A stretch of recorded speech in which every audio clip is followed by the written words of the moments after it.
प्राणांश्च हित्वा मम सर्वमेव पलायसे कुत्र धृतहद्दचौर त्वं भक्तिदाम्नासि मया निरुद्ध। শ্রী শ্রী চৌরাগ্রগণ্য পুরুষাষ্টকের পঞ্চম অষ্টকের ভক্তির মাহাত্ম্য আমাদের অদ্যকার তৃতীয় ভাগ। আমরা গতদিন এই পর্যন্ত ছিলাম শালগ্রাম সেবা সম্বন্ধে। আমরা বলেছিলাম কারা কারা শালগ্রাম সেবার অধিকারী, ভক্তির অধিকারী কারা, ভক্তি লাভ করার জন্য কারা সচেষ্ট হতে পারেন। বলা হয়েছে যাদের ইন্দ্রিয় রয়েছে সেই মনুষ্য মাত্রই ভক্তির অধিকারী।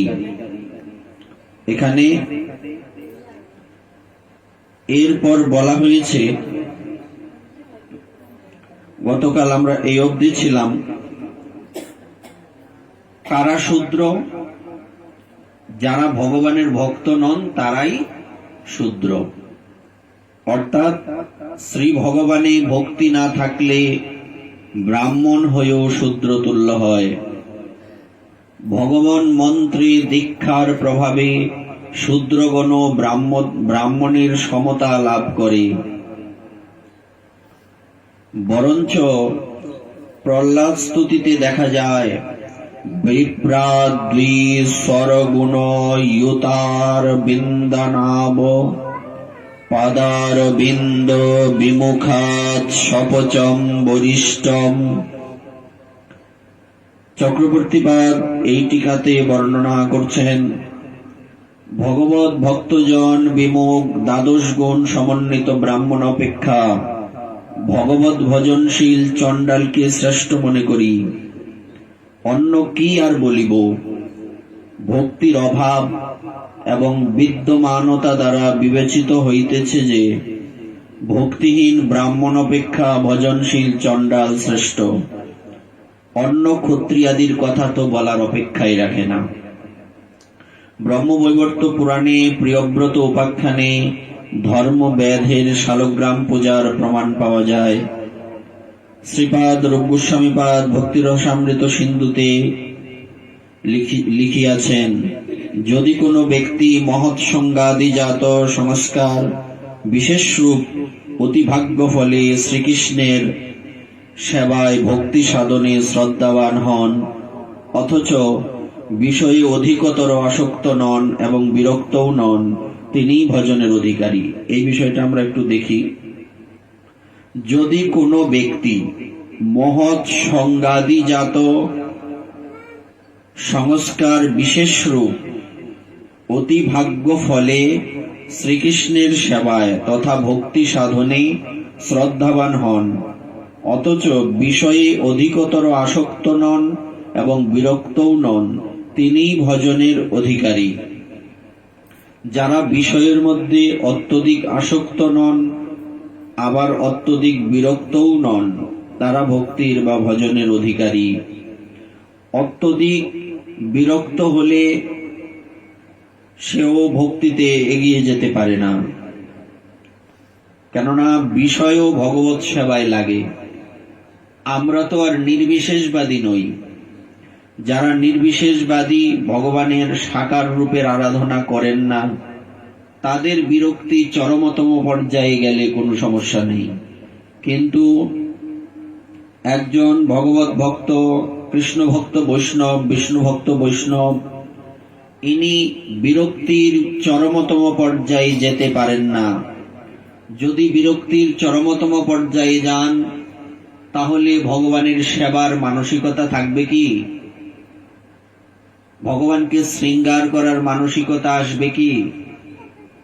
ভগবানের জন্য মুখরোচক বিভিন্ন আহার প্রস্তুত করার মানসিকতা তৈরি হবে কি? হবে না। তো আমরা তো আর ওই রকম বিরক্ত হতে পারি না। ওইটা শুষ্ক বৈরাগ্য। কেননা সেবা করতে গেলে মনের মধ্যে নানা রকম সৃজনশীলতা থাকতে হবে, নিত্য নতুন ভাবে বিভাবিত হতে হবে। কিন্তু যারা শুষ্ক বৈরাগ্যের অধিকারী, বিরক্ত শিরোমণি, ইনারা কিন্তু এই ভাবনাটা ভিতরে নিতে পারে না, এনাদের দ্বারা ওই সেবা হবে না। তাই সেবার জন্য বলা হয়েছে অত্যধিক বিরক্ত যারা, তারাও ভগবত ভক্তিতে, ভগবত সেবাতে অধিকার রাখেন না, অধিকারী হন না। এটা আমাদের মাথায় রাখতে হবে। পদ্মপুরাণে আছে, হে নৃপ, শ্রী হরিভক্তিতে সকলেই অধিকারী। কাশীখণ্ডে বশিষ্ঠমণি ময়ূরধ্বজ রাজাকে বলিতেছেন, মাঘ স্নানে যেমন সকলের অধিকার, আচ্ছা গঙ্গা স্নানে কাদের অধিকার? হ্যাঁ, এখানে কি কোনো এরকম বলা আছে যিনি চণ্ডাল, যিনি জবন, তিনি গঙ্গায় স্নান করতে পারবেন না? এমন কোন নিয়ম আছে কি? নেই। এইরকম একটা নিয়ম কিন্তু নিয়ম নয়, কিছু সংখ্যক কট্টরপন্থী ব্রাহ্মণগণ, আমরা শবরী মাতার কথা জানি, যিনি স্নান করেছিলেন বলে ওনাকে ওই কট্টরপন্থী ব্রাহ্মণ বা মুনি ঋষিগণ কি বলেছিলেন, তুমি চণ্ডাল হয়ে আমাদের ঘাটে কেন স্নান করবে? তো আমাদের ঘাটে চণ্ডাল হয়ে স্নান করলে আমরা সেই ঘাটে স্নান করব না, আমরা এটা সবাই জানি। পরবর্তীতে সেই জল কৃমিকীটে পরিপূর্ণ হয়ে গিয়েছিল। সাধু শবরী মাতা তো বিশিষ্ট ভক্তিমতী, একনিষ্ঠ ভগবান রামচন্দ্রের ভক্ত উনি, ওনার মধ্যে ভক্তির সর্বোচ্চ পর্যায়ের ভাবধারা ছিল। তো উনি, ওনার কাছে যখন অপরাধ হয়ে গেল, মুহূর্তের মধ্যে ওই জল কি হয়ে গেল? কৃমিকীটে পূর্ণ হয়ে রক্তাক্ত হয়ে গেল। শেষে ওই মুনি ঋষিগণ বুঝতে পারলেন আসলে যারা ওই সাধু, ওনারাও কিন্তু এমন নন যে শবরী মাতার ভক্তির মহিমা বুঝতে পারেননি। নর্মাল বা স্বাভাবিক জ্ঞানে বোঝা যাচ্ছে যে এই সাধুগণ ভক্তির মহিমা বুঝতে পারেননি, শবরী মাতার কিরকম ভক্তি তা জানতে পারেননি। এটাতে কিন্তু অতিরিক্ত বিরক্ত আর অতিরিক্ত কি বলে, কিছু সংখ্যক কিছুটা বিষয়ের প্রতি কেবলমাত্র ভগবত সেবার জন্য দরকার এই মানসিকতা থাকার অপেক্ষা আছে। ওই মুনি ঋষিগণের মানসিকতাটা কেমন ছিল? সম্পূর্ণ বিরক্ত। যেই কারণে এনাদের বিষয়টা এখানে বিশেষভাবে পরিলক্ষিত হচ্ছে। এটা একটা দিক। আরেকটা দিক হচ্ছে এই মুনি ঋষিগণ, ওনারা মূলত জগতে ভক্তির মহিমা প্রকাশ করার জন্য ইচ্ছে করেই এমনটা করেছিলেন। কেন? কারণ ওনারা তো সাধু, ওনাদের দিব্য দৃষ্টি নেই, তো ওনারা কেন বুঝতে পারবেন না যে শবরী মাতা কেমন ভক্তিমতী? অবশ্যই বুঝতে পারবেন। তো এটা আমাদেরকে বোঝানোর জন্য। আর সেই মুনি ঋষিগণ যদি শবরী মাতাকে প্রত্যাখ্যান না করতেন, তাহলে কি আমরা শবরী মাতার ভক্তির মহিমা জানতে পারতাম? এটাও একটা বিশেষ দিক। সুতরাং পজিটিভ দিক, নেগেটিভ দিক দুটো বিষয়ই আমরা বলার চেষ্টা করলাম। তো এখানে বলছে মাঘ স্নানে, মাঘ মাসের স্নানে কাদের অধিকার? এক কথায় গঙ্গা স্নানে কাদের অধিকার? সবার অধিকার। তেমনি ভগবানের ভক্তিতে কাদের অধিকার? সবার অধিকার। আগেই বলেছি গঙ্গা আর ভগবান বিষ্ণুর মধ্যে কোনো পার্থক্য কেন নেই? কারণ বিষ্ণু ভগবানই মূলত জলব্রহ্ম রূপে, গঙ্গা রূপে আবির্ভূত হয়েছিলেন। যেমনি করে ভগবান বিষ্ণু মোহিনী রূপ ধরেছিলেন, ওই মোহিনী ভগবান, সেই মোহিনী উনি আর ভগবান বিষ্ণুর মধ্যে যেমন পার্থক্য নেই, তেমনি দেবী গঙ্গা আর ভগবান বিষ্ণুর মধ্যে কোনো তফাৎ নেই। আজকে তো কথা বেশি হচ্ছে। আমি প্রথমেই অনেকক্ষণ কথা বন্ধ রেখেছিলাম, শুরু করিনি না। মাঝে মধ্যে এই ওষুধটা আইসা পারে। মুখ বন্ধ থাকলে সমস্যা নাই, তো আসা যাওয়া চলুক, অনন্তকাল চলতে থাকুক, কিন্তু মুখটা বন্ধ থাকবে। কারো এখানে কোনো বান্ধবী নাই, কারো এখানে বসেন, আমার আগে বসেন, পরে বসেন, এসব করা যাবে না। কেউ অপরাধ নেবেন না, সবার চরণ ধরে মিনতি করছি, দরকার হইলে আমি সাষ্টাঙ্গে প্রণাম করব, কিন্তু আপনারা মুখ বন্ধ রাখেন, কথা বলা যাবে না।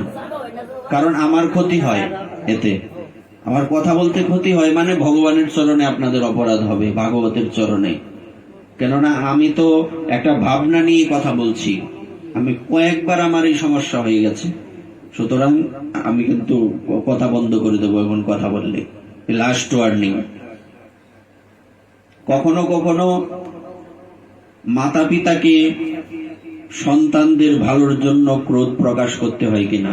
ক্রোধ ভক্তোদ্দেশ্যী জনে। ভাগবতে কথা বলছেন আমি ক্রোধ প্রকাশ করবো, এতে আমার ভালো হবে, কিন্তু অন্য কোথাও ক্রোধ প্রকাশ করার কোনো বিধান নেই। ক্রোধ কোথায়? ভক্তোদ্দেশ্যী জনে। মহাপ্রভু স্বয়ং ভগবান, ইনি এমন একজন ব্যক্তিত্ব যিনি সবাইকে প্রেম দান করবেন, এমন বলেননি? কাউকে বাকি রাখবেন? কৃতপাপী দুরাচারী পতিত পাষণ্ডী প্রাণে নামারিল কারে, হরি নাম দিয়া হৃদয় সদিল যাচি গিয়া ঘরে ঘরে। কাউকেই বাকি রাখবেন না। ইনিও ক্রুদ্ধ হন কিছু কিছু বিষয়ে। কোথায়? নিত্যানন্দ প্রভুর উপরে যখন জগাই মাধায় আঘাত করলো, তখন মহাপ্রভু ক্রুদ্ধ হয়েছিলেন। আর বলা হয়েছে তাল কাটা রসাভাস যেখানে হয় মহাপ্রভু রুষ্ট হন। এটা রসাভাস, ওই যে কথা বলবেন, এটা রসাভাস। তাল কাটা তো জানেনি, কীর্তনে তাল কাটতে পারে, বাজাতে তাল কাটতে পারে, তো রসাভাস কিন্তু মহাপ্রভু পছন্দ করেন না, উনি রুষ্ট হয়ে যান। যে ভগবান প্রেম দিতে এসছেন, কোনো অস্ত্র ধারণ করেননি, ইনি তো কৃষ্ণ না, ইনার চক্র নেই, চক্রকে উনি ডাকেননি। তাই সাবধান হতে হবে, ভগবান রুষ্ট হয়ে যাবেন এমন কোনো কাজ আমরা যাতে না করি। আর আমি যদি এখানে না বলি আমারও অপরাধ হবে, আমি তো অন্তত অপরাধ থেকে মুক্ত থাকার জন্য আপনাদেরকে এই কথা বলতে হবে। তারপর এখানে কি বলা আছে? মাঘ স্নানে যেমন সকলের অধিকার, তদ্রূপ হরিভজনেও সকলের অধিকার আছে। সেই ময়ূরধ্বজ রাজার দেশে চণ্ডালগণ বৈষ্ণবী দীক্ষা লাভ করত শঙ্খচক্রাদি চিহ্ন ধারণ পূর্বক যাজ্ঞিকগণের ন্যায় পরিশোভিত হইয়াছিলেন। অতএব পূর্বোক্ত শ্লোকসমূহ আলোচনার দ্বারা ইহাই সিদ্ধান্ত হইল যে বৈষ্ণব মাত্রেরই শ্রীকৃষ্ণ ভজন তথা তদীয় সেবা ভাগবত পাঠাদিতে অধিকার আছে। কেউ ভাগবত পাঠ করতে গেছেন? জয় রাধে। তাদের আসন্দ তো কোথাও ভাগবত পাঠ হচ্ছে, ওখানে গিয়ে কোন শ্রোতা কি এইরকম বিচার করেন যিনি ভাগবত পাঠ করছেন তিনি ব্রাহ্মণ না শূদ্র? কেন করেন না? আজ পর্যন্ত কিন্তু এটা হয়নি। হতে দেখেছেন? হয়নি। কিন্তু কেন হয়নি? কারণ ভাগবত পাঠে সকলের অধিকার আছে।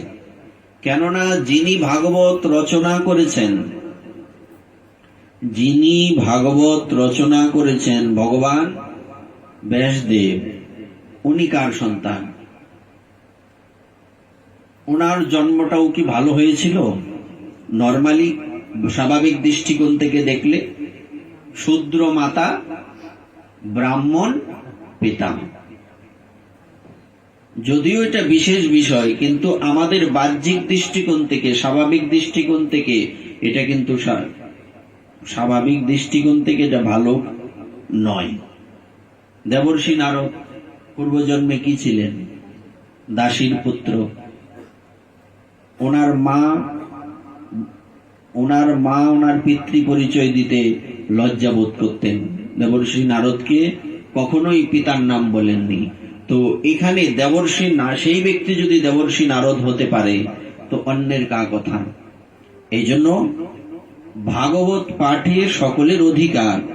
তো ভাগবত পাঠে সকলের অধিকার বলতে এমন নয় লেখাপড়া জানা নাই, 2 কলম পড়লো, কালকে আমরা যেটা বলছি, কালকে না পরশু দিন, যে 2 পৃষ্ঠা পড়ার পর কেউ যদি শাস্ত্র ব্যাখ্যা করে তাহলে জগতের হানি হবে, এরা অধিকারী নয়।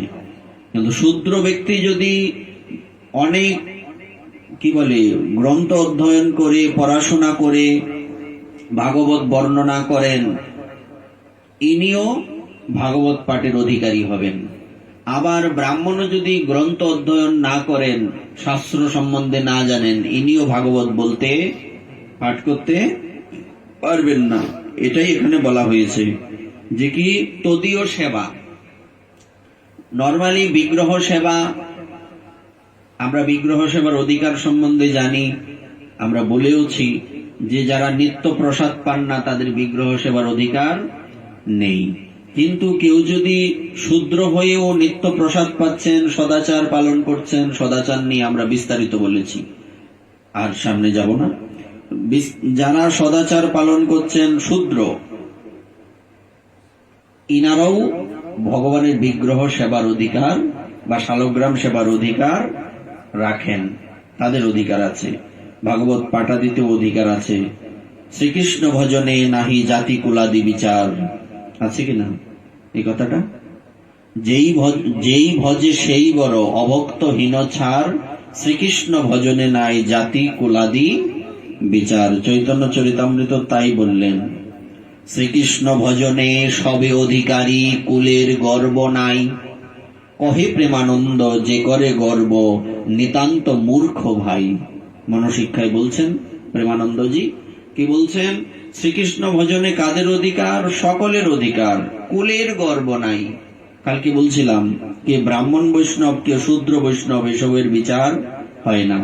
এটা আমাদের সামাজিকতা। আমরা সামাজিকতার জন্য অনেকে বলি যে ব্রাহ্মণ বৈষ্ণব, শূদ্র বৈষ্ণব, কিন্তু এটা কখনোই বলা উচিত নয়। তাহলে শূদ্র বৈষ্ণব মানে কি?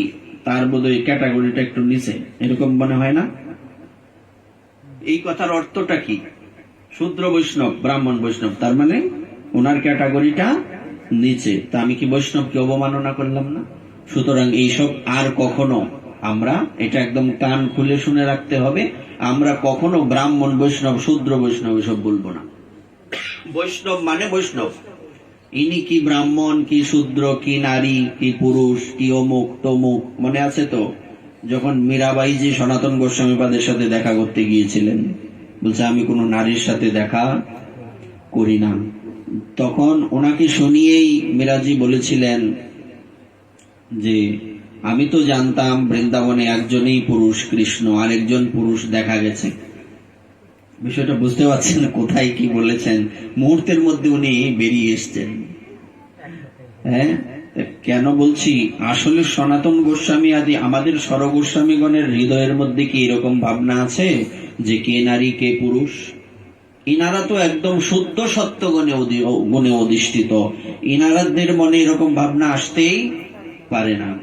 সম্ভবত জীব গোস্বামীপাদ, আমার খেয়াল নেই, সনাতন গোস্বামীপাদ অথবা জীব গোস্বামীপাদ, দুইয়ের এক হবে, আমার মনে পড়ছে না। আচ্ছা, যেই হোক, আমাদের গোস্বামীগণের মধ্যে একজন। তো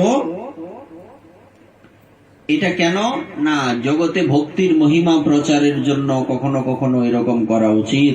আর বিশেষ করে ইনারা তো বিরক্ত শিরোমণি, আমাদের গোস্বামীগণ। ইনারা নরমালি কোনো রমণীর সাথে কথা বলতে পারেন না। আমরা বলছিলাম কিনা, কাষ্টের পুতলি ভরে মণিজনার মন, বলছি কিনা? এই জন্য সদা সর্বদা, আর ঘটনাও বলেছি, সাক্ষাৎ ঘটনা বলেছি যে কিভাবে ভক্তি নষ্ট হতে পারে। সবার সঙ্গ, সবার স্পর্শ সমান নয়, এই জিনিসটা যাতে আমাদের মাথায় থাকে। কুলের গর্ব নাই, যে করে, কহে প্রেমানন্দ যে করে গর্ব। প্রেমানন্দ দাসজি বলছেন, কহে প্রেমানন্দ যে করে গর্ব, নিতান্ত মূর্খ ভাই। যে গর্ব করে যে আমি ব্রাহ্মণ বৈষ্ণব, সে কি, এখানে কি বলছে, কি শব্দ উচ্চারণ করছে? মূর্খ। নিতান্ত, সে হচ্ছে মূর্খ। তো বৈষ্ণব হয়, বৈষ্ণব আবার মূর্খ হয়? তো বৈষ্ণবত্ব আপনার মধ্যে থাকলে আপনার এই বিচার বুদ্ধি থাকবে না, বরং এটা চিন্তায় আসবে যে এই পৃথিবীর মধ্যে সবচেয়ে নিকৃষ্ট যদি কেউ থেকে থাকে সেটা আমি। এই ভাবনাটা প্রত্যেক বৈষ্ণবের মধ্যে বিশেষভাবে থাকবে, শুধু থাকবে নয়, মুখে মুখে নয়, বিশেষভাবে থাকবে। এবং এই জিনিসটা তার মাথার মধ্যে, তার হৃদয়ের মধ্যে, আচ্ছা যারা মোবাইলে আসক্ত কিংবা এই গেমসে আসক্ত কিংবা পৃথিবীর যে কোনো বিষয়ে, এটা নারীর আসক্ত বা কি নারীতে আসক্ত কিংবা পুরুষে আসক্ত, যে কিছু হোক, সে যেমনি করে যে বিষয়ে আসক্ত সেই বিষয় নিয়ে সবসময় ভাবতে থাকে, এটাই তার মাথায় সেট করা। হাজার জন বললেও মানে কি, মানে না। তেমনি বৈষ্ণবের প্রথমে আসক্ত হতে হবে এই বিষয়টাতে, পৃথিবীর মধ্যে সবচেয়ে নিকৃষ্ট আমি। যে বৈষ্ণবের মধ্যে এই ভাবনাটা আসেনি, কথায় বলে না কিছু কিছু রোগ আছে যা রক্তের সাথে মিশে গেলে আর ভালো হয় না, বৈষ্ণবের এই রোগ থাকতে হবে। যদিও এটা রোগ নয়, এটা হচ্ছে পৃথিবীর সবচেয়ে বড় গুণ, কিন্তু বলার জন্য বলা, উদাহরণ দৃষ্টান্ত দেওয়ার জন্য বলছি আর কি। এটা রক্তের সাথে বৈষ্ণবের মিশে যেতে হবে। কি মিশে যেতে হবে? পৃথিবীর মধ্যে সবচেয়ে নিকৃষ্ট কে? আমি। এটা যাতে মাথায় থাকে, তবেই এটা যার মাথায় থাকবে সেই বৈষ্ণব। আর যার মাথার মধ্যে এটা আসেনি সে কখনো বৈষ্ণব হওয়া তো দূরের কথা, বৈষ্ণব শব্দের অর্থই সে বুঝেনি এখনো পর্যন্ত। এটা সব সময় আমাদের ঠান্ডা মাথায় ভাবতে হবে। তাহলে ভক্তি কাকে বলে? তদুত্তরে বলা যায়, ভজ ইত্যেষ বৈ ধাতু সেবায়াম পরিকীর্তিত, তস্মাৎ সেবা বোধই প্রক্তা ভক্তি সাধন ভূয়সী। এখানে বলা হয়েছে ভক্তি সন্দর্ভে গরুর পুরাণের দৃষ্টান্ত দিয়ে বলা হলো, ভজ ধাতুর অর্থ সেবা, সেই জন্য পণ্ডিতগণ ভগবত সেবাকেই ভক্তি বলিয়া থাকেন। ভক্তি মানে কি? ভগবানের সেবা। ভক্তি মানে ভগবানের সেবা, কারণ ভক্তি সর্বশ্রেষ্ঠ সাধনা। একটু আগে একটা কথা লেখা আছে যে সম্পূর্ণ বিরক্ত যে, ওই ব্যক্তিও ভক্তির অধিকারী না। কেন? কারণ তার সেবা ভাবনাই তো নাই। না, বিরক্ত মানে কি? কোন বিষয়, এই সংসারের বিষয় তার ভালো লাগে না। বিরক্তের এই কি বলে, বিপরীত শব্দ কি? আসক্ত। আসক্ত, বিরক্ত। এবার আসক্ত মানে আমরা যেমনি করে বিষয়ের মধ্যে কোনো না কোনো বিষয়ে আসক্ত, যিনি বিরক্ত উনি হচ্ছে আমাদের সম্পূর্ণ বিপরীত। কোনো কিছুতেই তারা, এমনকি বিরক্তদের একটা মানসিকতা আছে যে কিরকম তারা, মানে যদিও শব্দটা উচ্চারণ করতে নেই, সেবার জন্য শুধু আমি ক্ষমা চেয়ে নিচ্ছি প্রথমেই, এই বিষয়টা এখানে বলা উচিত নয়, কিন্তু বিরক্ত আসক্ত বিষয়টা বোঝানোর জন্য এবং অতিরিক্ত বিরক্তটা বোঝানোর জন্য এই কথাটা শুধু বলছি। ওভার স্মার্ট হয় না, ওভার স্মার্ট, তেমনি অতিরিক্ত বিরক্ত হলেই ওভার স্মার্টের মতো অবস্থা, তাদের সেবা মানসিকতা থাকে না। যদিও একটা দিকে ঠিক আছে, যেমন কেউ কেউ বলে থাকেন পুষ্প যখন বৃক্ষে প্রস্ফুটিত হয়, সেটা যখন কোনো না কোনো সময় মাটিতে পড়ে যাবে, এটাও তো ভগবানের চরণ, তা আমি তুলে এনে ভগবানের সেবায় দেওয়ার কি দরকার? এই যে একটা, এই কথাটাকে আপনি ফেলেও দিতে পারবেন না, কিন্তু সেবার মধ্যে কি এটা নিলে আমরা সেবা করতে পারবো? তো ওভার স্মার্ট হওয়ার প্রয়োজন নাই, ওইটা ভুলও নয়, এটা ওই ব্যক্তির জন্য ঠিক, কিন্তু আমরা যে মার্গে আছি আমাদের জন্য এই কথাটা ঠিক নয়। যেমন অনেককেই দেখবেন, অনেকেই বলতে শুনবেন অনেককেই যে আমরা আজীবন জানি তুলসী পত্র একটা করে তুলতে হয়, তুলসী পত্রকে ভেঙে, তুলসী বৃক্ষকে ভেঙে নিয়ে ভগবানের চরণে দেওয়া, এটা কিরকম? অনেকে বলে কি না, এরা হচ্ছে ওভার স্মার্ট। কারণ এরা তো জানে না, আমরা গ্রন্থ থেকে জানি ভগবানের চরণে দেওয়ার জন্য যে তুলসী পত্র, সেটা সবচেয়ে বেস্ট কোনটা? হ্যাঁ, এই যে এটা নয়, কিন্তু এই যে এটা দেখা যায় না, এটা হচ্ছে ভগবানের সেবার সবচেয়ে বেস্ট। আমি যদি এখান থেকে ভেঙে নিয়ে ভগবানের চরণে দিয়ে দেই, ভগবান বেশি প্রসন্ন হবেন। কিন্তু ওভার স্মার্ট হওয়ার জন্য, কম বুদ্ধি সম্পন্ন হওয়ার জন্য লোকে এটা নিন্দা করবে অনেকে।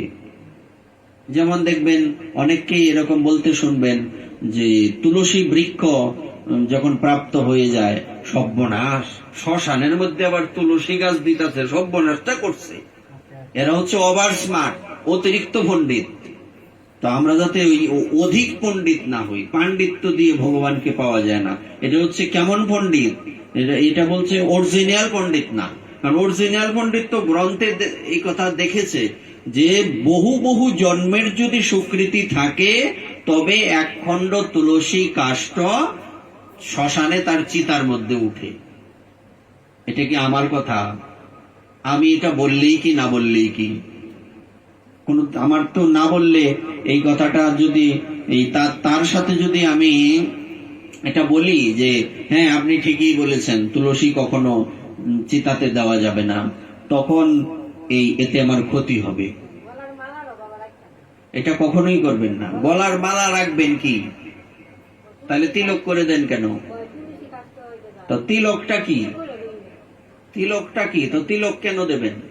তো এই সমস্ত ওভার স্মার্ট আর অতিরিক্ত পণ্ডিত, তাদের থেকে দূরে থাকবেন। ভক্তিতে পণ্ডিতের কোনো দরকার নাই, এখন জানে অনেকে। তো আমাদের অতিরিক্ত পণ্ডিত যারা, তাদের সাথে যাতে কোনো সম্পর্ক না থাকে, হ্যাঁ, তাদের দূরত্ব বজায় রাখতে হবে। বলছি একদম ক্লোজ যদি থাকে তাও যতটা সম্ভব তাকে নেগলেক্ট করে চলতে হবে, নাইলে আপনার আমার মানসিকতা নষ্ট হয়ে যাবে। যে কোনো সময় এই মানসিকতা চলে আসবে। তাহলে যে ব্যক্তি অতিরিক্ত বিরক্তি সম্পন্ন, ওই ব্যক্তি কি তুলসীর ডগাটা তুলে গোবিন্দ চরণে দিতে পারবেন? তো আমরা এই বিরক্ত হওয়ার আমাদের দরকার নাই। এই জন্য আগের লাইনটা একটু মনে করে দেখেন, অতিরিক্ত বিরক্তি যাদের মধ্যে আছে তারাও ভক্তির অধিকারী নয়। সেবা কি করে করবে? মনের মধ্যে তো সৃজনশীলতা, কামনা বাসনা থাকলেই মনে পড়বে কালকে তো ভগবানের সিঙ্গারটা এই সিস্টেমে দিয়েছিলাম, আজকে একটু ভিন্ন সিস্টেম কি করে খোঁজা যায়। এটা অতিরিক্ত বিরক্তশালী ব্যক্তির মধ্যে পাবেন না। এই জন্য সে ভক্তির অধিকারী না, এটা মাথায় রাখতে হবে। ভগবানের জন্য আপনি যা তা করতে পারবেন। আপনি পাতাতে সেবা করবেন না, শুধু হাতেই সেবা করবেন, এটা আপনার ব্যাপার। কিন্তু ভগবানকে স্বর্ণতালায় সেবা দিবেন, এটাই মূল বিষয়।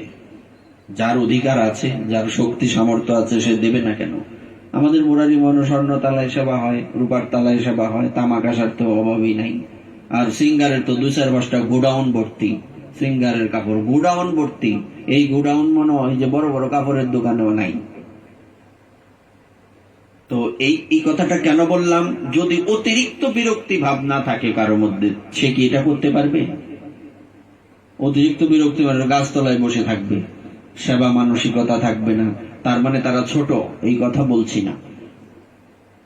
আমি শুধু অনলি এটা বলতে চাচ্ছি যে কৃষ্ণ ভজনে আমাদের যে মার্গটা, এই মার্গে ওনাদের অধিকার নেই, আর ওনারা আসবেন না এখানে। তাই আমাদের এই বিষয়গুলি মাথায় রাখতে হবে। তারপর কি বলা হলো? তাহলে ভজন মানে কি? সর্বশ্রেষ্ঠ সাধন কোনটা? ভগবানের সেবা। নারদ পঞ্চরাত্রে কথিত আছে, ভগবানকে উদ্দেশ্য করে যে কর্ম করা হয় তাকে ভক্তি বলে। সহজ না কথা বলি? ভগবানকে উদ্দেশ্য করে আপনি যা করবেন তাই ভক্তি। সেই সাধন ভক্তি দ্বারা প্রেম ভক্তি লাভ হয়। দুটো শব্দ, একটা সাধন ভক্তি আর একটা প্রেম ভক্তি। একজন হচ্ছেন সাধু, আরেকজন হচ্ছে সাধক। সাধু আর সাধকের মধ্যে পার্থক্য কি? আর সাধু, হ্যাঁ, আচ্ছা, আর সাধু,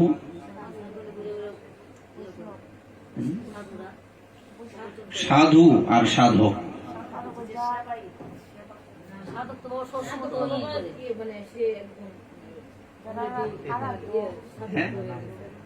সাধকের লক্ষ্য কি?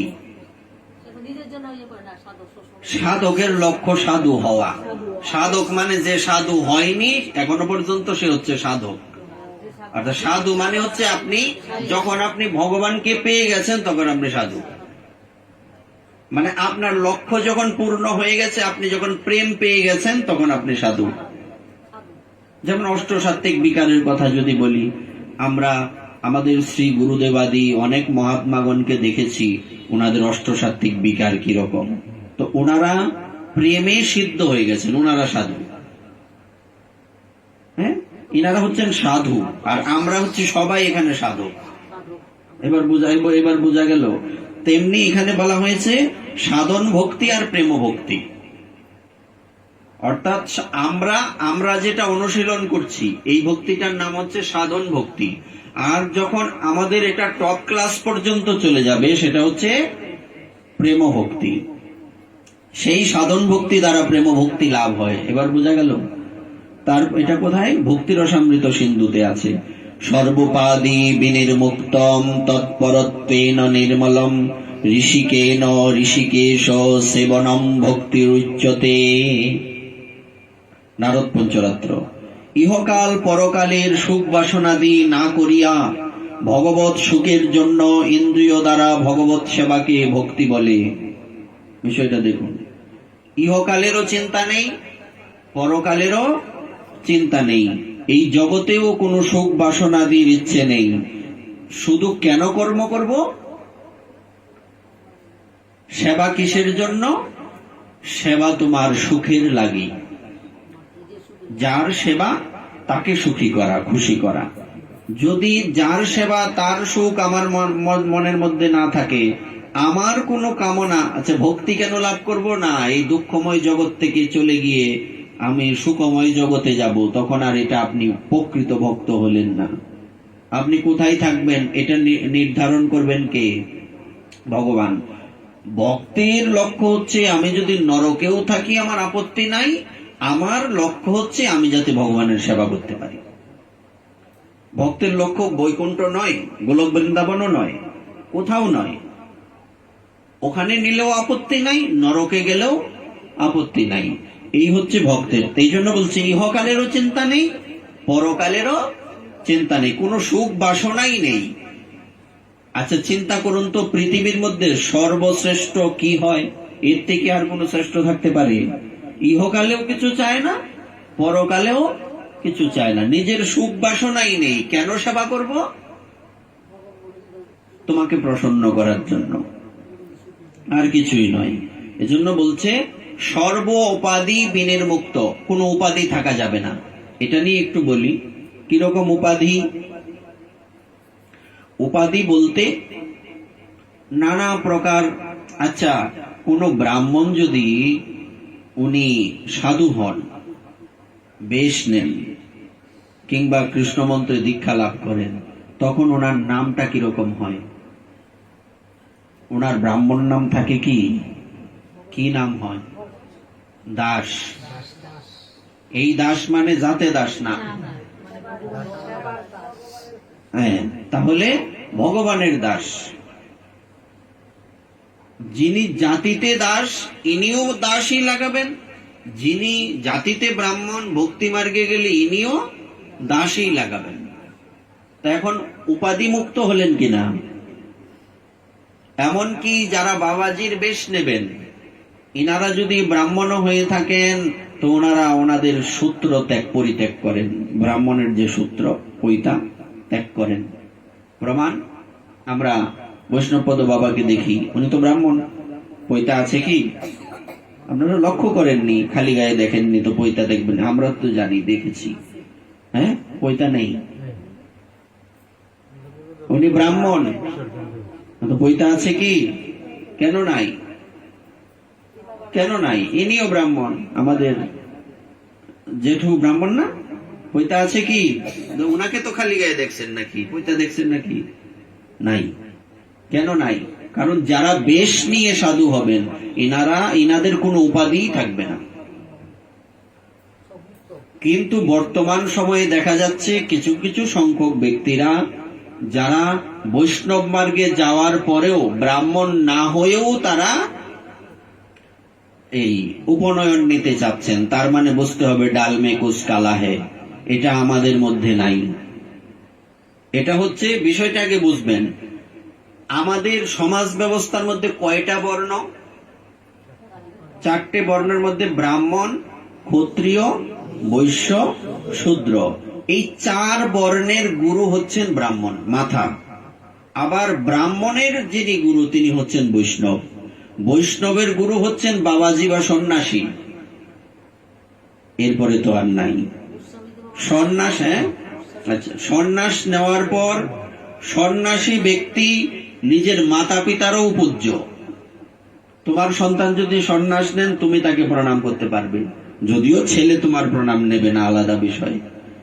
সন্ন্যাসী মাতা পিতারও, কারণ ওনারা তো জগৎ পূজ্য। এখন ব্রাহ্মণের গুরু কে বললাম? এখন ব্রাহ্মণের থেকে উনি উপরে, কি বলে, সিরিয়ালে, মানে স্টেপ বাই স্টেপ, ক্রমানুসারে উনি উপরে না নিচে? বৈষ্ণব উপরে। তো উনি যদি আবার বৈষ্ণব মার্গে যাওয়ার পরে আবার পৈতা ধারণ করেন, উনি উপরে উঠছে না নিচে নামছে? হ্যাঁ, তাইলে বুঝতে হবে যে তুমি ধান্দা করার জন্য এই পথে আসছো। এই ধান্দা আগে ত্যাগ করতে হবে। এখন যদিও জাতি ভেদে কথা নয়, যখন আপনি বৈষ্ণব মার্গে যাবেন আপনি তো এমনি ব্রাহ্মণের উপরে চলে গেলেন। এই পৈতা থাকলেও সই, সিনা বামনের তো পৈতা থাকলেও সই, না থাকলেও সই। একটু আগে বলছিলাম, কেউ কোথাও পাঠ করতে আসলে কোনো সময় জাতির বিচার করেন? করেন না তো। তেমনি বৈষ্ণবের তো জাতির বিচার করেন না, করা উচিত না। তাহলে এখানে পৈতার কি অপেক্ষা? পৈতার তো এখানে কোনো দরকারই নাই।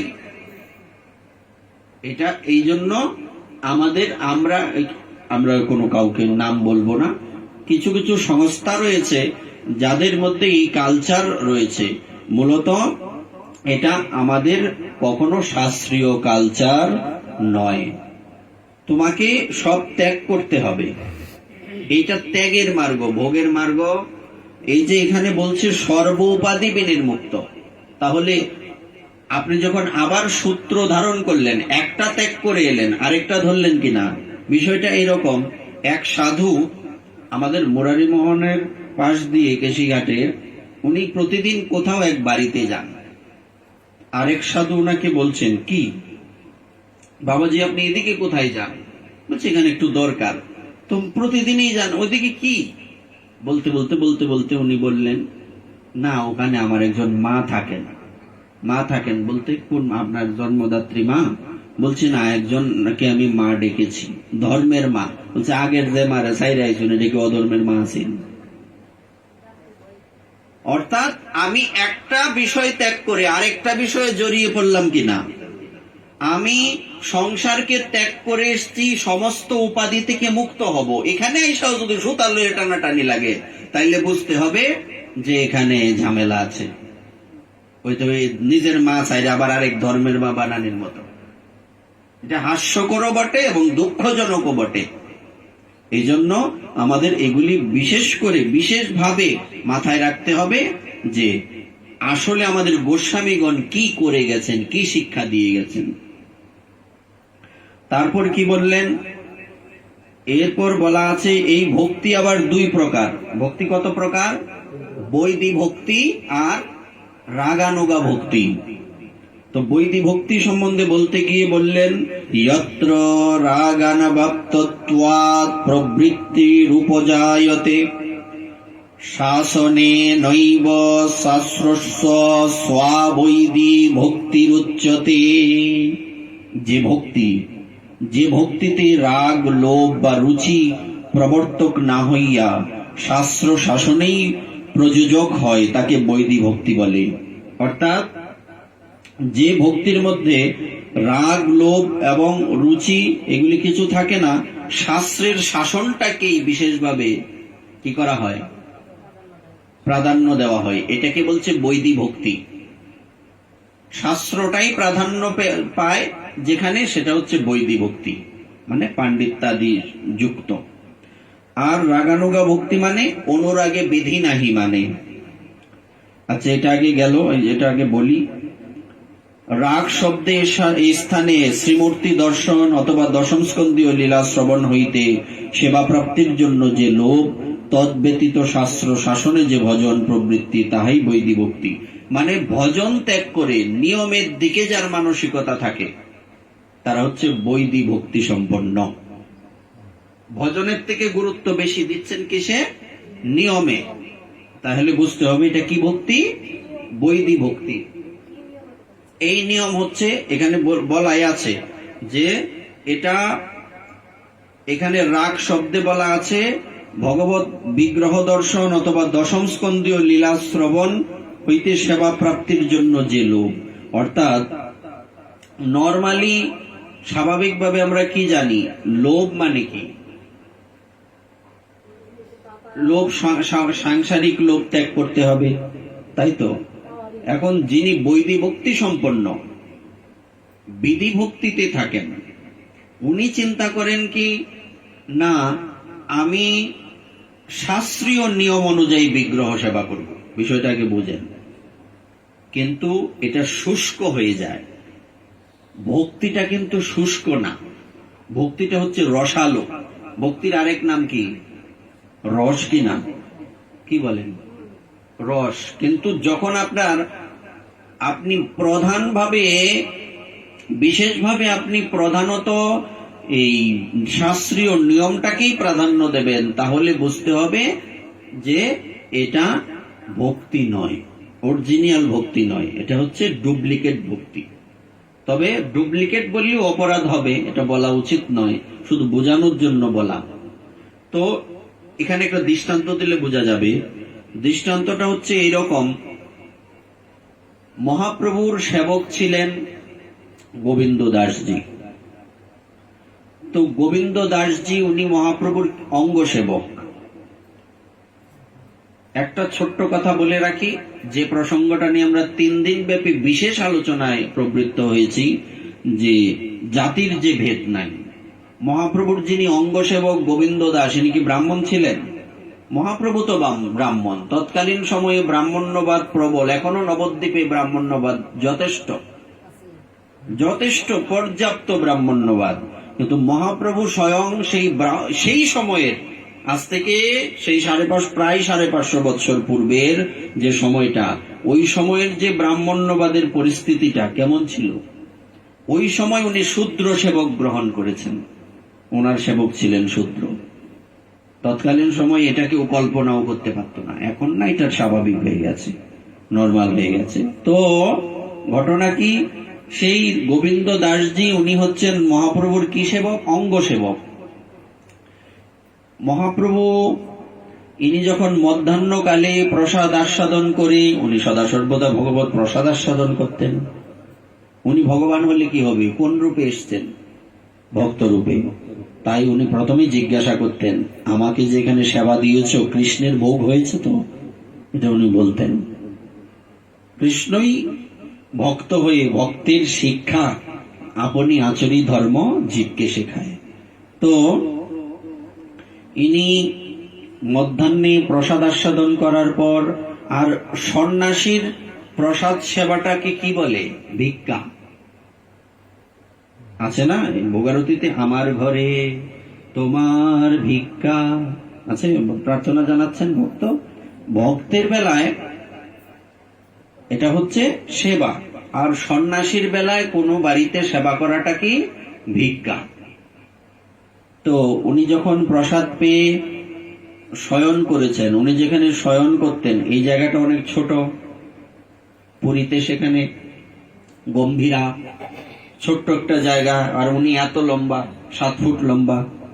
ইনি যখন শয়ন করেছেন, এই অবস্থায় গোবিন্দ দাস তো অঙ্গ সেবা করবেন। তো অঙ্গ সেবা করতে গিয়ে দেখা গেল উনি যেভাবে শয়নে আছেন, তো কোনো মতেই ওনার সেবা করার বন্দোবস্ত নেই, জায়গাও ছোট, সেবা করা যাচ্ছে না। উনি মহাপ্রভুকে বললেন, প্রভু আপনি একটু ঘুরে একটু ওদিকে চলে যান, তাহলে আমার সেবা করতে কি হবে? সুবিধা হবে। মহাপ্রভু বললেন, আমি আজ এত ক্লান্ত, আমি উঠতে পারছি না, আসলে জগৎকে শিখাতে হবে না, আমি উঠতে পারবো না। এই বলে উনি, ভগবান তো আর ঘুমান না, ঘুমের ভানই করেছেন। আর স্বাভাবিকভাবে সেবকের মানসিকতা কি? আর সেবার কাছে ভগবান তো, যিনি সেবক, সেবকের কাছে ভগবান অবশ্যই ঘুমান। ভগবানের খাবারের অপেক্ষা আছে। উনি যখন শয়নে আছেন, উনি ঘুমিয়ে গেলেন নিদ্রাচ্ছন্ন। গোবিন্দ দাসজি চিন্তা করলেন কি করে সেবা করব। উনি তখন কি করলেন, মহাপ্রভুর উপরে উত্তরীয়টা দিয়ে উনি মহাপ্রভুকে ডিঙিয়ে ওপারে চলে গেলেন, সেবা করছেন। অনেক বেলা হয়ে গেল, মহাপ্রভু হঠাৎ করে ঘুম ভেঙে বললেন, গোবিন্দ এখনো প্রসাদ পাওনি? না প্রভু, পাইনি। কেন পাওনি? না, আপনি শয়নে আছেন, আমি তো আপনাকে ডিঙিয়ে যেতে পারি না। বলছে আসার সময় কিভাবে আসছিলাম? বিষয়টা আগে বুঝবেন, সেবাটা রাগানুগা ভক্তিটা কোথায়? আসার সময় কিভাবে আসলে? বলছে আসার সময় তো আমি আপনার সেবা করার জন্য এসেছি। তা আমি তো এখন আমার প্রসাদ পাওয়ার, আমার ইন্দ্রিয় তৃপ্তির ব্যাপার আছে, আমি আপনাকে তো মারিয়ে যেতে পারি না। এটা হচ্ছে রাগানুগা ভক্তি। এটা কি বিধির মধ্যে পড়ে? ভগবান কি ডিঙিয়ে যাওয়া যায়? কোনদিন সম্ভব? চিন্তা করতে পারেন? কিন্তু সেবকের এটা বৈশিষ্ট্য। সেবক, এমনকি রাধারানীর কথা ভাবুন, উনি সাক্ষাৎ ভগবতী, এটা আলাদা কথা, কিন্তু ইনি তো ভগবান শ্রীকৃষ্ণের সবচেয়ে শ্রেষ্ঠ সেবিকা। নর্মালি আরাধনা থেকে রাধারানী, রাধা শব্দের উদ্ভব আমরা সবাই জানি। তো একেতে উনি সাক্ষাৎ ভগবতী, ওনার মধ্যে গোবিন্দের মধ্যে পার্থক্য নেই, কিন্তু সেবার দিক থেকে বিচার করলে সবচেয়ে শ্রেষ্ঠ সেবিকাকে গোবিন্দের রাধারানী। তো সেই রাধারানী গোবিন্দের সেবা করবেন, পুষ্প চয়ন করতে গিয়ে সেই মাধবী পুষ্প উনি পারতে পারছেন না। তখন গোবিন্দ বললেন আমি একটু তোমাকে ধরি, আর কোলা করে ধরলেন, তাও হয় না। এবার গোবিন্দের কাঁধের উপরে উঠেছেন, উনি পুষ্প চয়ন করবেন, ওই পুষ্প দিবেন কোথায়? গোবিন্দের চরণে।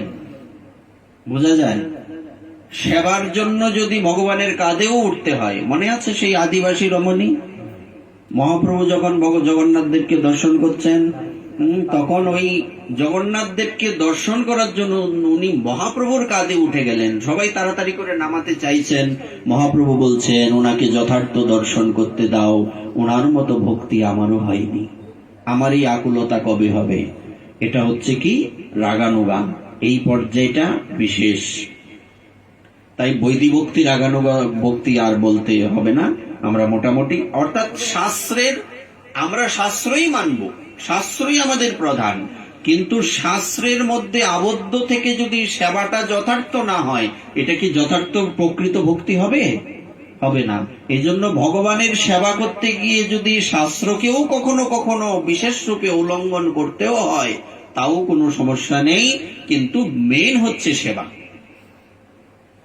সেবা করে সুখ দিব এই মাত্র চাই, সংসার জিনিতে আর দ্বিতীয় বস্তু নাই। সেবা করে সুখ দেওয়ার কথা বলছে। তাই ভক্তি কত প্রকার আমরা পেলাম? দুই প্রকার, বৈদিক ভক্তি আর রাগানুগা ভক্তি। রাগানুগা ভক্তি তো আমরা বলেই দিলাম, বিরাজন্তিম অভিব্যক্তম ব্রজবাসী জনাদিষু রাগাত্মিকা মনস্মৃতা ইয়াসা রাগানো গচ্ছতে। ব্রজবাসী জনে শ্রীরাধা ললিতা রূপমঞ্জরী আদিতে প্রকাশ্যভাবে যে ভক্তি বিরাজিত, তাহাকে রাগাত্মিকা ভক্তি বলে। এই রাগাত্মিকার আনুগত্য ভক্তিকে রাগানুগা বলে। রাগাত্মিকা ভক্তি মুখ্য ব্রজবাসী জনে। ব্রজবাসীগণ গোবিন্দকে এটো খাওয়ায় কিনা? এটো খাওয়ানো যায় তো ভগবানকে? এটো খাওয়াতে পারবেন? কে খাওয়াচ্ছেন? শাস্ত্রে কি বলছে? ভগবানকে এটো দেওয়ার কথা শাস্ত্র চিন্তাও করতে পারে না, কিন্তু ব্রজবাসীগণ অবলীলায় স্বাভাবিকভাবে হাসতে হাসতে গোবিন্দের মুখে এটো তুলে দিচ্ছেন, যেটা দেখে স্বয়ং ব্রহ্মাজি পর্যন্ত বিস্মিত হয়ে কি হয়ে গেলেন, একদম দিক বিদিক জ্ঞান শূন্য হয়ে গেলেন। সেই ব্রহ্মাজিও ভুলে গেলেন উনি ভগবান। তাই তো রাগানুগা ভক্তির এটাই প্রকার। আর বিশেষভাবে রাগানুগা ভক্তি কাদের মধ্যে দেখা যায়? ব্রজবাসীদের মধ্যে। উনারাই রাগানুগা ভক্তির প্রকৃত অধিকারী। রাগাত্মিকা ভক্তি মুখ্য ব্রজবাসী জনে, তাহার অনুগা ভক্তি রাগানুগা নামে। তত্র বিষয়ীন স্বাভাবিক বিষয়স্বৎ স্বর্গেচ্চাতি স্বয়ময় প্রেমারাগ, যথা চক্ষুরাদীনাম সৌন্দর্যাদৌ তাদৃশৈবাত্র ভক্তস্য শ্রী ভগবত্বপি রাগ ইত্যুচ্যতে। ভক্তি সন্দর্ভে বলা আছে 310 অনুচ্ছেদে, যথা येषामहं प्रियो आत्मा सुतस्य सखा गुरु सुहृदो দৈবমিষ্টম। ভাগবত বললেন, বিষয় ভোগ লাভেচ্ছারূপ স্বাভাবিক প্রীতি রাগ নামে কথিত। আগেই বলেছি, বিষয়ের প্রতি যে আবেশ তার নাম হচ্ছে রাগ, অনুরাগ আর কি। এটার মধ্যে বিশেষ আসক্তি। রাগ মানে ক্রোধ নয়, এখানে রাগ বলতে বিশেষ আসক্তি। যেমন চক্ষু প্রবৃত্তির সৌন্দর্যাদি বিষয়ে স্বাভাবিক স্বর্গচ্ছাময়ী প্রীতিদিষ্ট হয়, সেইরূপ শ্রী ভগবানের প্রতি ভক্তের যে স্বাভাবিক প্রেম তাহাকেই রাগ বলে। মোহিনী ভগবানের প্রতি রুদ্রের যে ভাব হইয়াছিল তাহা রাগ রূপে স্বীকৃত হয় নাই, কারণ মায়ামোহিত হয়ে তাদৃশ ভাব হয়েছিল। রাগ প্রযুক্ত শ্রবণ কীর্তন স্মরণ পাদসেবন বন্দন আত্মনিবেদন রূপ রুচি প্রযুক্ত হইলে রাগানুগা ভক্তি হয়। দেখুন, মোহিনী ভগবানের প্রতি ভগবান সেই আসক্ত হলেন কিনা, এটা কিন্তু আসক্তি, এটা প্রকৃত রাগ বা অনুরাগানুগা ভক্তি নয়। কিন্তু ব্রজবাসীগণেরটা রাগানুগা ভক্তি। ভগবানের প্রতি ভাবভেদে এই রাগ বহু প্রকার দৃষ্ট হয়, যথা আমি যাহাদের প্রিয়জন আত্মা পুত্র সখা গুরু শরীর ও ইষ্টদেব হইয়া থাকি। বলবার তাৎপর্য, ভক্তি হচ্ছে সর্বাগ্রগণ্য। তাই এখানে এই শ্লোকে ধনম চ মানম চ ততেন্দ্রিয়ানি প্রাণাংশ্চ হিত্বা মম সর্বমেব পলায়সে কুত্র ধৃতহদ্দ চৌর ত্বম ভক্তি দামনাসি ময়া নিরুদ্ধ। এই শ্লোকের অবশেষ অংশে ত্বম ভক্তি দামনাসি ময়া নিরুদ্ধ, এই কথাটার অর্থ সম্বন্ধে আমরা 3 দিন ব্যাপী বিস্তারে যথামতি যথাসাধ্য বর্ণনা করার চেষ্টা করেছি। আমি তোমাকে ভক্তি রজ্জু দ্বারা বেঁধে রাখলাম। ভক্তিরূপী দড়ি দ্বারা ভগবানকে বাঁধার যে সিস্টেম, এটা হচ্ছে রাগানুগা ভক্তি। বৈদিক ভক্তিতে কখনো ভগবানকে বাঁধা, যেমন উদ্ধবের হচ্ছে প্রথমে কি ছিল, বৈদিক ভক্তি, কিন্তু ব্রজে যাওয়ার পর সেখানে ব্রজবাসীগণের সঙ্গ পেয়ে সেই বৈদিক ভক্তি রাগানুগা ভক্তিতে পরিণত হয়ে গিয়েছিল। তো আমরা পরবর্তীতে আগামীকালকে এর পরবর্তী যে 6ষ্ঠ শ্লোক সেটা নিয়ে আলোচনা করার চেষ্টা করব। তো আজকের এই আলোচনায় কয়েকজনের মনে কষ্ট হয়েছে আমি জানি, ইচ্ছে না থাকলেও কখনো কখনো ক্রুদ্ধ হতে হয়, সেজন্য নিজ সন্তান রূপে ক্ষমা করে দেবেন। এই বলে আপনাদের চরণে প্রণাম জানিয়ে আজকের এই ভাগবতের এখানেই বিশ্রাম। শ্রী গুরু নিতাই গৌর সীতানাথ প্রেমা